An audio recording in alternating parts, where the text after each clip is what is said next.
Ladies and gentlemen, welcome to the 100% restoration and remodel of my great-great-grandfather's $7,000 mansion. Today we are going to be working on the underground movie theater area, and we are going to be focusing on three things. We currently have this massive dirt pile right in the middle of our working area, so we are going to work on getting this thing loaded up into the dump truck and out of here. Once we get the dirt loaded up into the dump truck, we are going to be bringing it to our field entrances to make them wider. So the second thing we're going to be focusing on is building the field entrances. And then last but not least, we're gonna come in where the underground movie theater is, and we're gonna shave the top layer of black soil off. We're gonna put it in a pile on the side, and if we get really rambunctious, we're gonna start digging the basement.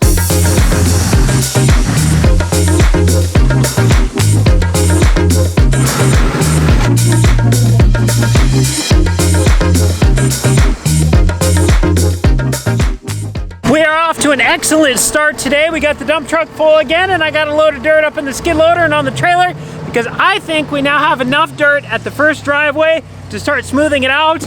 And then if we get that one done, then we can move to the next driveway and then keep building there. Here's what we got. We got the pile. Roman's putting the last little dump on it right now. Well, not a little dump. This dump is deceptively heavy because it's got a lot of clay in it because this is soil that was down deep, and it appears that he's stuck. He's gonna have to lower his box down a little bit, then drive forward, then tip it back up so the rest can come out. That's pretty common, it happens a lot. But what we're gonna do, we're gonna smooth this all off. So basically we're gonna just have a little lip coming down off the shoulder of the road into the field entrance, and it's gonna end about right here, and then we're going all the way to the other side of the dump truck. So we should be somewhere between 50 to 60 feet wide on the top by the time we get all this smoothed out, or at least that's what we're shooting for. And if we're not wide enough with the dirt we have here, we can go get more because we are going to have plenty. There we go. Dump truck is now empty. We're gonna hop in the skid loader and get all this smoothed out.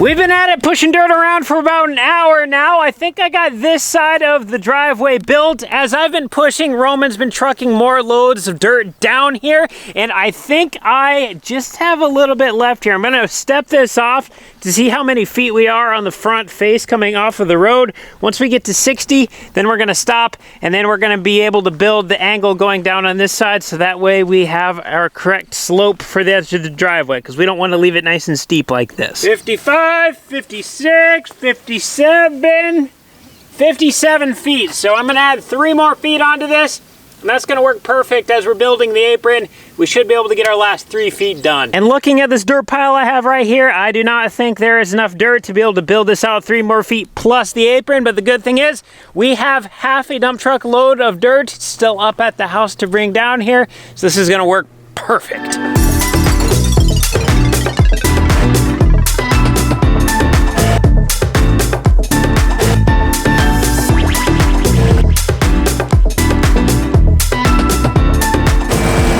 Hey, that is not too bad. Look at that driveway. We do need the one more load down there yet, so we can't finish the slope until that comes, but it sounds like lunch is ready, so we're gonna go eat quick. Chef Roman, what's up for lunch? Grilled burgers. Unfortunately, we are completely out of plates, so the only plate that we have left right now is a semi-dirty one that's inside of the fridge, so this is what we're gonna use. It looks like somebody was using it to draw construction pictures. To be honest, I feel like this would be cleaner.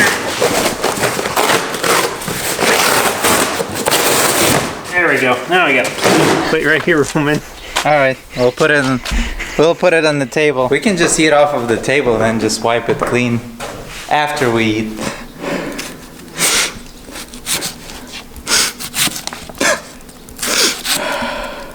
Oh, we're all done eating.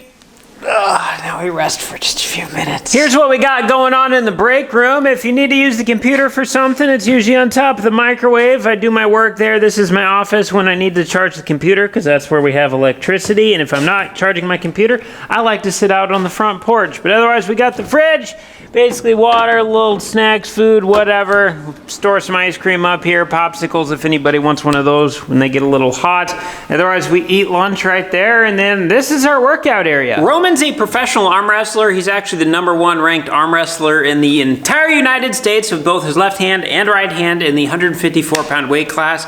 So while we're working on stuff here, we don't really have a lot of time to actually fully dedicate time to go to the gym and work out, so we just brought our workout equipment into the break area, so that way when we pop into the house we can hit a couple sets real quick. So this is the stack that I use. I don't know how heavy it is, some old window weights, and this is Roman's stack.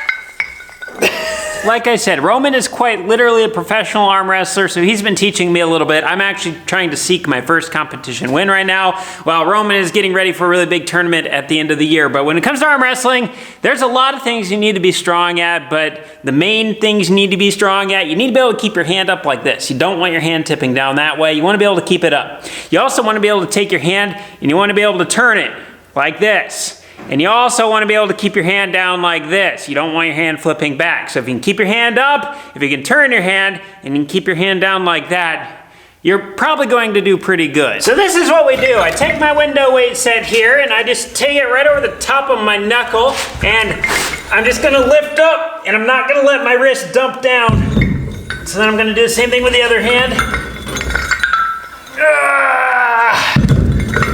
Okay, that's a set. And then we come over to this, and we're gonna be training this movement, turning our hand over. So I just put my thumb through, turn the hand. Same thing on the other side.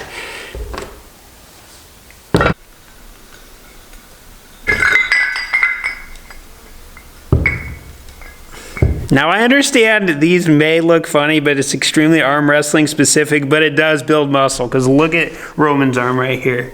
Do the thing. What the world? Hey, I got it too, Roman.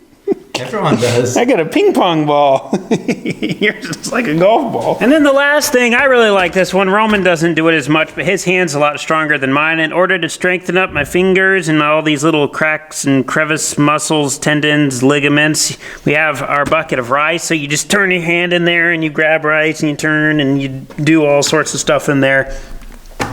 I know it doesn't seem like it'd be that effective because it's rice, but you try it for a minute and you can hardly open your hand. So I don't know, my fingers are sore. I feel like it's doing something. Jury's still out. The only problem with the rice is it makes your hands smell like rice. If you don't wash them off, everything you touch gets a nice white powdery film all over it, and it smells like rice, which I guess if you like the smell of rice, give her a go. Or you just lick it and it's your food for later. Lunch break is now over. Arm wrestling practice is now over until later when we do our next session again. We are going to go finish this driveway. Oh, here we go, here we go, here we go. With our last half load of dirt, we're simply going to push it in, and we are going to continue out this gradual slope. Right now it's a little bit steep, so we're not going to be changing the height of anything up here. It's just more or less going to fill in this low spot, so the bottom of it will end somewhere right there instead of right here. Nice little easy push right over the edge. Wow, this stuff is heavy. I like to start by doing the roly-roly. The skid loader tracks will actually level this out really well, and they'll bring it to natural grade of what it should be, especially when you got it going on a down slope like this. We're just simply rolling it over. You can watch it just mash everything down. Sometimes, like right here, you get a little bit of a high spot. If you just keep rolling over it, you mellow it out. It just kind of works its way out. It's kind of like if you're playing with Play-Doh or something.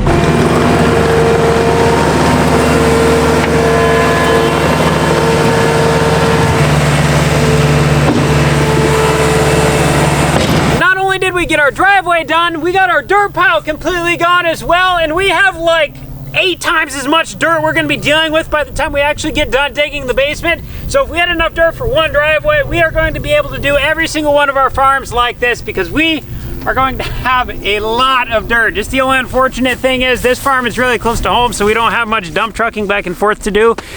Some of them that are like 10 miles away, we're gonna be dump trucking. But you know what? We can't be sitting here worrying about future things to come and how much time we're gonna be sitting in the dump truck and how many thousands of gallons of gasoline we're gonna go through in the dump truck. Okay, I'm just exaggerating on that. But my point is, we cannot be sitting here focusing on what is to come. We just need to focus on the task at hand, which right now is to get rid of, well, not get rid of, shave off the black dirt on top of the ground where we are going to be digging the basement. Looking at the soil profile of the area that we already have dug, the black dirt starts to get a little lighter about right here. So from here up, we are going to try to shave it all away, and we're going to be reusing this as top backfill later, so that way when we plant grass, we actually have some nice soil for all of the grass to grow on, which here, this is some of the best black dirt in the world, so I don't think we'll have any problems. But I don't want to get it mixed up with the clayey stuff down below, so that's why we're going to be separating it out. Now, we could do this job 1 out of 3 ways. Since we get paid by the hour, the most lucrative way of us doing this would be by shovel. But this would probably take us about a month, and we don't have a month to build this, so unfortunately, we are not going to be able to use the shovels today. Second method we could use is the skid loaders. We could just plow in with the skid loader bucket and shave off little bucketfuls at a time, dump it in the dump truck, and then take the dump truck and go dump it. But that's a lot more moving parts than we need to have, and now that I've gotten into this construction thing, I've realized efficiency is key. And what's more efficient than going direct scoop into the back of the dump truck than using a mini excavator? This is our new Bobcat E60 mini excavator. It's a 13,500 pound machine, so compared to our old backhoe, this thing is literally twice as big. This particular one has the long arm package on it, so we can dig 13 feet deep. We have a 36-inch bucket, and it also has a claw, so if we find chunks of concrete or pieces of wood, we can lower this down, we can pitch it down between the claw and the bucket, and then we can move things around. This is gonna be super handy. When we're doing some digging and we don't wanna use the skid loader, this does have a dozer blade on the front where we can do a little bit of backfilling if we need to, or smoothing out of tracks. And speaking of tracks, this sits on rubber tracks. I don't know how wide they are. I guess about 16 inches.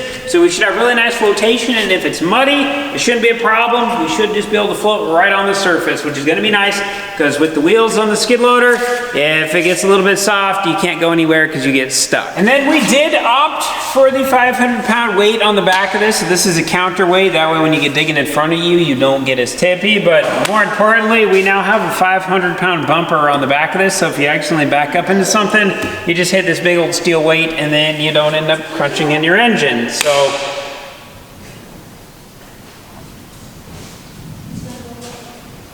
I don't know where I was going with that, but we got a tail weight on it. Now I know I don't need to do this because frankly, my financial business, my family's financial business is not anybody else's business, but we are in the middle of some pretty low grain prices right now, so I want this purchase to make sense. So this is the backhoe that we have used my entire life. We bought it in 1998, and my great uncle Orlin owned it before that, and he used it for like 25 years, and he bought it highly used back when he bought it. So we've been using this backhoe for a long time. It's been in the family for like 60 years, and well, it was just flat out getting shot, and we've been talking about getting a mini excavator for a long time. So for the last 5 years we've been saving to get this thing, and now you have to understand, in our farm, my dad, my brother, and I, it is all together.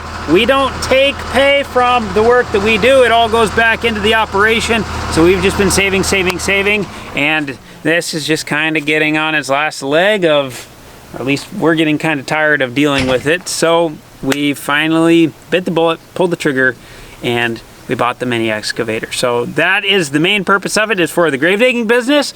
But the perks of owning a grave digging business and doing all these other things is when we're not digging graves, we can use the machine for the jobs like digging the basement. I have actually not driven this yet, so this is going to be my first time driving it.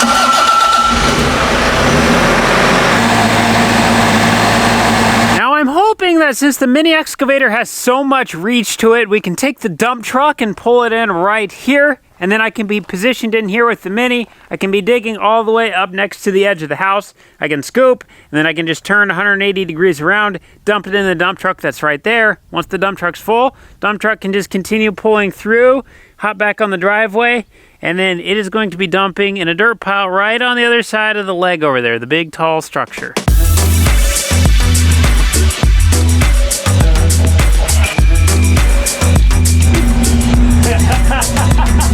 And then boom, voila!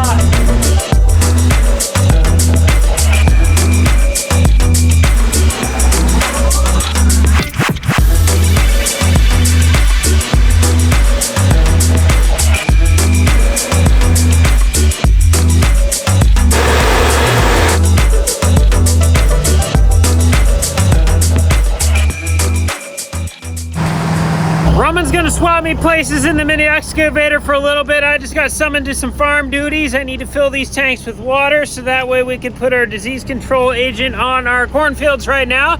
So I gotta hook these lines up, get this thing filled up with water and brought out to the field for Dad and Zach. And the pumps were almost out of gas, so we might as well top those off too, seeing as that is my responsibility as the semi driver. I'm pretty sure all of the pumps were running on fumes. They are now all full. We got the semi full of water. We're gonna bring this out to the field, and then Dad and Zach should be good for a couple hours.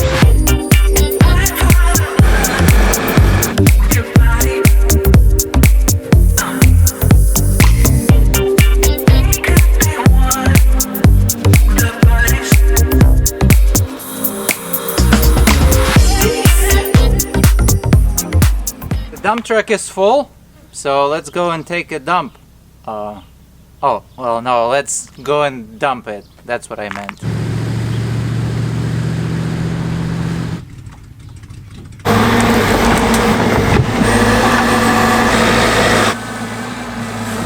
We're gonna go real quick and pick Cole up because he took the semi truck with chemicals for the spraying purposes, and we'll bring him right over here so he can start working. Semi's now in position. We got the hose out. They'll just pull up right here and they'll be able to fill themselves. They'll have 5 loads on here, so that should be enough for a few hundred acres. Looking at the corn, we have tassels up top. Everything is starting to get pollinated right now. When this turns brown, it means it's pollinated. We have an ear corn inside of here. And I currently don't have a ride back to the house, so we have to wait for young Romanowski to get here. Do a donut, do a donut, do a donut, do a donut, do a donut, do a donut. Oh, come on.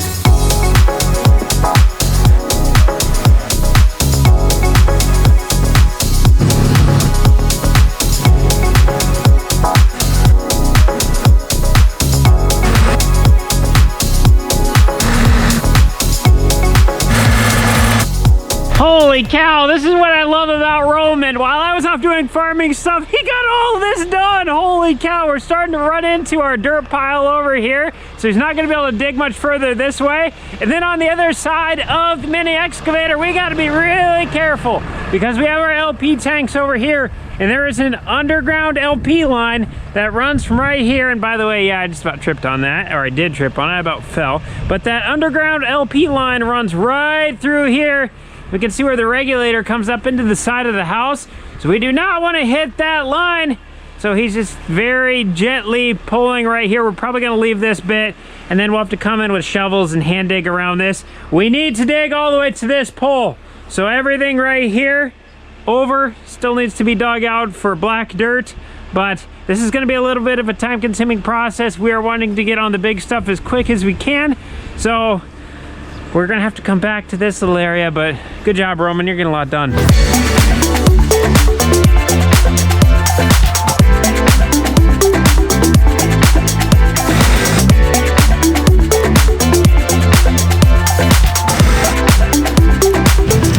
Looking at the soil we've taken out so far, it's pretty interesting looking at the top profile and then how it changes as you start to go down. Like over here, the very top bit is just really dark, high organic matter soil. This is some really high quality stuff, some of the best in the world. This is literally the best soil on the planet right here.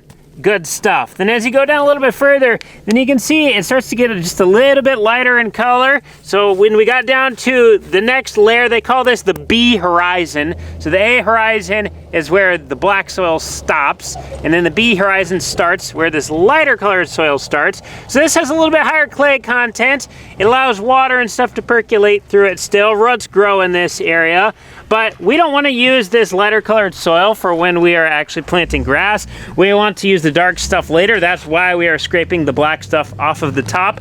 But this next layer, this little bit lighter stuff, grass will still grow in it. So this would be better for the top of a driveway, which is where we are going to be actually putting all of the dirt that we take out here for the basement. So we're going to end up taking that next 2 or 3 feet of this lighter colored soil, and then this will be used to cap our driveways that we'll be able to plant grass seed on top of. And then below that, that's when we get into like the pottery clay. And what we want to do with that is put that on the very bottom of the driveway. So that'll be the base. That'll just get packed down super hard.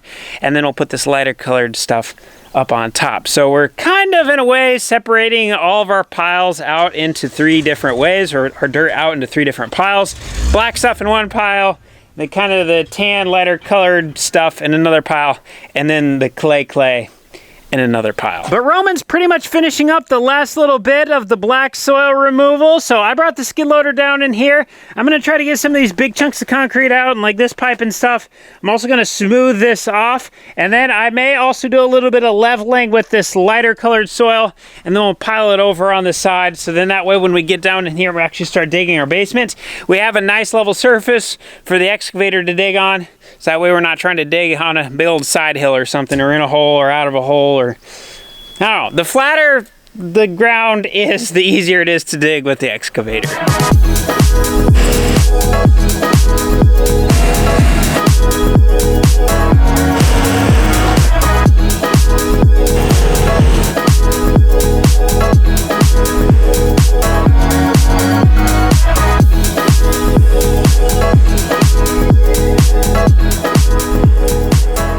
We have some good news. Good news, we found the gas line, and the bad news, we broke it with the excavator. Roman, we were trying to be careful here. It's a different one. It's not the same. I was gonna tell you, there used to be a garage right here, and there was a gas regulator coming in the side, so this one would have gone into the garage. So we did not hit the one that went to the house, fortunately.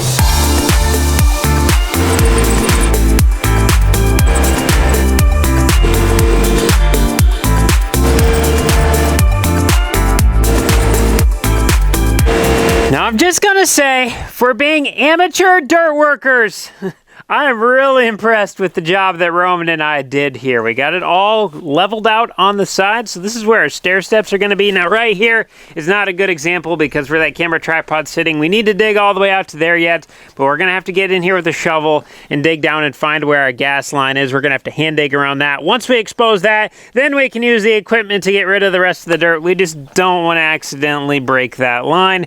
But otherwise, everything else over there, that's pretty much what that's going to look like. We're gonna start stair stepping next, which is where we're gonna leave probably a 4-foot shelf or so, and then we'll dig down another 4 feet deeper, so it'll just keep having these gradual drop offs, so that way we don't have to worry about a cave off coming in like we potentially would right here. This is a little steep. We might be okay with that height, I don't know, but we'll just keep our stairs nice and short, so that way we don't have to worry about us getting rain and that falling down. But we got the bottom of our ramp all scooped out. We are going to be digging down to this depth initially, and then we're actually going to have to be going about 3 feet deeper than we currently are right here. So we're running out of room with our dirt pile, though. You can see this is the super clay, like pottery type clay, way down low. It's got a really nice light color to it. And then the pile in the back, that's kind of our middle of the pack. It's got some clay, it's got a little bit more soil in it, and then this is our really dark, nice topsoil. So you can definitely see the differences between the 3 piles. So this is why we're going to be separating it up.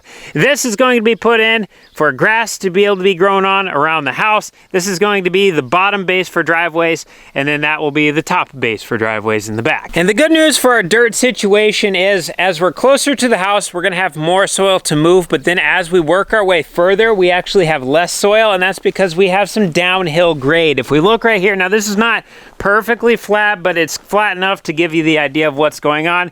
See how much black topsoil we have right there? And then as we work our way down, see how it gets thinner and thinner and thinner until it's relatively not existent right there. Well, we need to dig deeper to stay in the black soil, but keeping this flat right here, you can see how much the top ground grade dives down. So as we get further that way, we are not going to have to go as deep. We're going to have more of the basement foundation sticking up out of the ground because our top of our foundation wall is going to be flat. It's not going to follow the natural grade of the hill. So less soil to dig over there, more soil to dig over here. And I will also say this, we are going to have so much soil by the time we get done digging all of this out because we just have this little pile left after we got the driveway made on my Uncle Orland's farm.